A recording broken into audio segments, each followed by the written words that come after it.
थाखो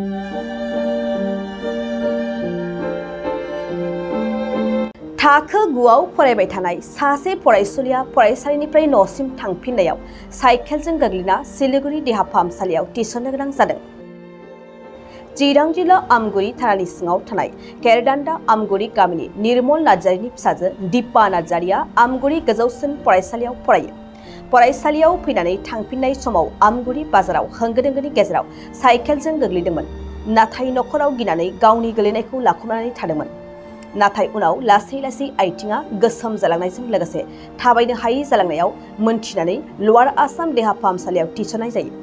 लवार आसाम देहा फाहामसालियाव थिसननाय जादोंमोनब्लाबो उनाव दा सिलिगुरियाव दैथायहरदों आरो ट्रिटमेन्टआ सोलिगासिनो दं आरो गोबां रांनि गोनांथि जानायाव हालाय हाफाय जानांदों दुखुथिया नखरा।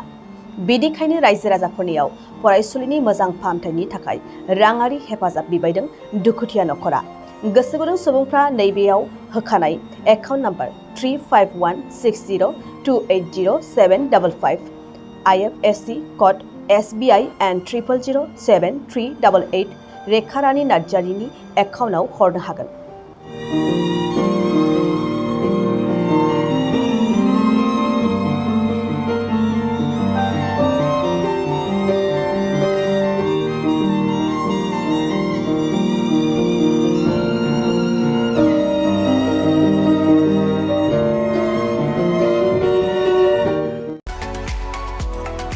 नैरोजा 23-24 सोलोंथाइ बोसोरनि थाखाय गोदान मुं थिसननाय लानानै फैदों डन बस्क' डिग्री कलेज साफागुरिया। देग्लायनिफ्राय डन बस्क' डिग्री कलेज साफागुरियाव बेचलर अफ आर्ट्स एबा BA नि सेथि सेमिस्टारनि गोदानै मुं थिसननाया दायो सोलिगासिनो दं। चिरां जिल्लानि साफागुरियाव थानाय डन बस्क' डिग्री कलेजआ देग्लायनिफ्राय BA थाखोनि सेथि सेमिस्टारनि थाखाय गोदानै एडमिशन लानायजों लोगोसे बड', इक'नमिक्स, इंलिश, एडुकेशन, हिस्टरी आरो पलिटिकल साइन्स आयदानि थाखाय BA अनार्सनिबो खाबु दं।